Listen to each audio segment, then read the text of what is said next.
మరి ఆనాడు మనం చూసుకున్నట్లయితే విభజనతో నలిగిపోయినటువంటి రాష్ట్రానికి మరి ఒక నైపుణ్య విప్లవం ద్వారా కొత్త ఊపిరిలోది ఇండియా స్కిల్ రిపోర్ట్లో సైతం ఆంధ్రప్రదేశ్ని అగ్రభాగాన్ని నిలిపిన నాయకుడు మన నాయకుడు నారా చంద్రబాబు నాయుడు గారు.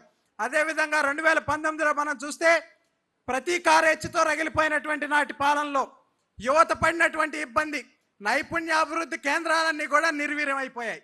ఆ తర్వాత 30 లక్షల మంది నిరుద్యోగ యువతకి ఆంధ్రప్రదేశ్ రాష్ట్రంలో ఉద్యోగాలు కల్పించాలని 2019కి ముందే చంద్రబాబు నాయుడు గారు ప్రణాళికలు వేస్తే జగన్మోహన్ రెడ్డి అధికారంలోకి వచ్చిన తర్వాత వాటన్నిటిని కూడా తుంగలోకి దొక్కి అందరి కళని కూడా చిత్రం చేసినటువంటి ఆ ఘనత జగన్మోహన్ రెడ్డికే దక్కుతోంది.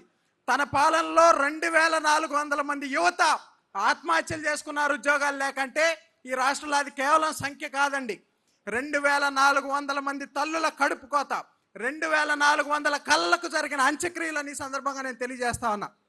అదేవిధంగా కక్ష రాజకీయాల్లో భాగంగా అక్రమ స్కిల్ కేసులో మన నాయకుడిని 53 రోజుల పాటు అరెస్ట్ చేసి జైల్లో పెట్టగలిగారు. కానీ ఆయన విజన్ని, ఆయన పట్టుదలని, ఆయనకున్నటువంటి ఆలోచనలు మాత్రం జగన్మోహన్ రెడ్డి నిర్బంధించలేకపోయాడు అన్నాడు. అయితే ఇదే సందర్భంలో రాష్ట్ర వ్యాప్తంగా ఉన్నటువంటి మనందరం ఏ విధంగా అయితే కదిలి నిరసన కార్యక్రమాలు చేపట్టామో, మరి 1 కాదు, 2 కాదు, 3 కాదు, 79 దేశాల్లో ఉన్నటువంటి యువత అందరూ కూడా ఆయన విజన్ వల్ల లబ్ధి పొందిన వారందరూ కూడా బయటకు వచ్చి నిరసన కార్యక్రమాల ద్వారా మరి తమ అభిమానాన్ని చాటుకున్నారు. దానికి మనందరం కూడా ప్రత్యక్ష సాక్షులం అయ్యాం. వీటన్నిటితో ఆనాడు రాష్ట్రంలో ఉన్నటువంటి యువత ఈ కక్ష రాజకీయాలు మాకొద్దని విసిగిపోయి ఒక స్పష్టమైన తీర్పుని 2024 ఎన్నికల్లో ఇచ్చారు. మాకు రివెంజ్ పాలిటిక్స్ కాదు, రిజల్ట్స్ ముఖ్యం అన్నారు. మాకు కేసులు కాదు, కెరీర్ కావాలనుకున్నారు. కాబట్టి 2024 ఎన్నికల్లో రాష్ట్ర రాజకీయాల్లో ఒక సువర్ణాధ్యాయానికి తెరదీస్తూ మన కూటమి ప్రభుత్వాన్ని అధికారంలోకి తేవడంలో యువత కీలక భూమిక పోషించింది. మరి ఆ సందర్భంలో అప్పటిదాకా ఉన్నటువంటి ప్రభుత్వాలన్నీ కూడా మరి కులాలు, ఓట్లు, సీట్లు లెక్క పెట్టుకుంటూ ఉంటే ఆనాడు మన రాష్ట్రంలో ఉన్నటువంటి కూటమి ప్రభుత్వం యువతకున్న టాలెంట్, స్కిల్ అండ్ పొటెన్షియల్ లెక్క పెట్టింది. అదే ముఖ్యమంత్రిగా చంద్రబాబు నాయుడు గారు తీసుకున్న మొట్టమొదటి నిర్ణయం స్కిల్ సెన్సెస్. ఈ స్కిల్ సెన్సెస్ ద్వారా తీసుకున్నటువంటి నిర్ణయాన్ని మరి నైపుణ్య గణన చేసి నైపుణ్య పోర్టల్ ద్వారా వీటన్నిటిని కూడా పరిశ్రమలకు అందించినటువంటి ఒక చక్కటి కార్యక్రమాన్ని తీసుకోవటం.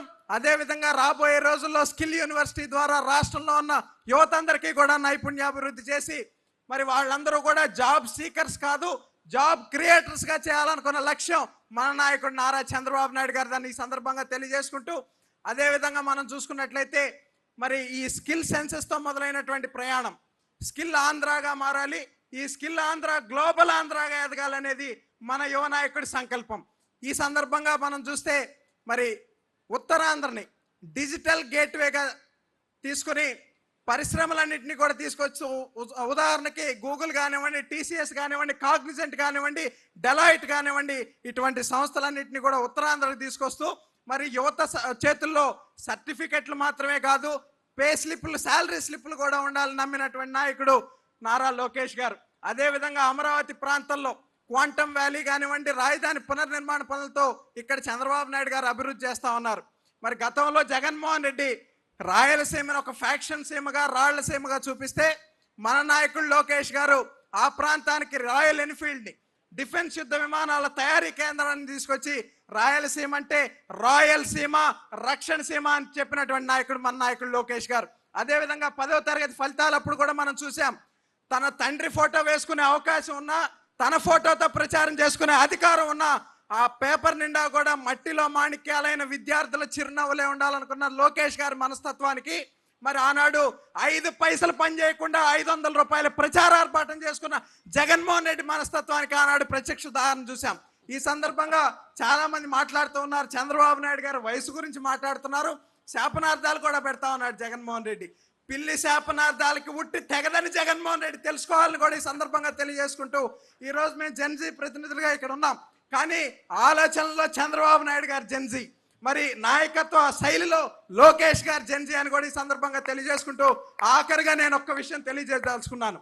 చాలామంది నేడు రెడ్ బుక్ గురించి మాట్లాడుతూ మరి ధర్మాధర్మాల గురించి మాట్లాడే స్థాయికి వచ్చారు.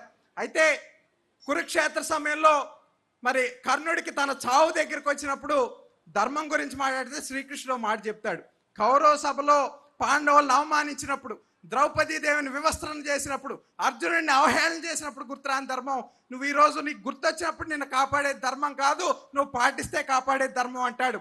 ఆంధ్రప్రదేశ్లో 151 మంది కౌరవ సభలో చంద్రబాబు నాయుడు గారిని బాధ పెట్టినప్పుడు గుర్తురాని ధర్మం, భువనమ్మను అవమానించినప్పుడు గుర్తురాని ధర్మం, లోకేష్ అన్నను అవహేళన చేసినప్పుడు గుర్తురాని ధర్మం నేడు గుర్తొచ్చిందంటే ఎవడి కర్మకి వాడే బాధ్యుడని ఆనాడు భగవంతుడైన శ్రీకృష్ణుడు చెప్పాడు. ఈ రోజు ప్రజాస్వామ్యబద్ధంగా దాన్ని లోకేష్ అన్న అమలు చేస్తాడని ఈ సందర్భంగా తెలియజేసుకుంటూ అందరికీ ధన్యవాదాలు. జోహార్ ఎన్టీఆర్, జై తెలుగుదేశం.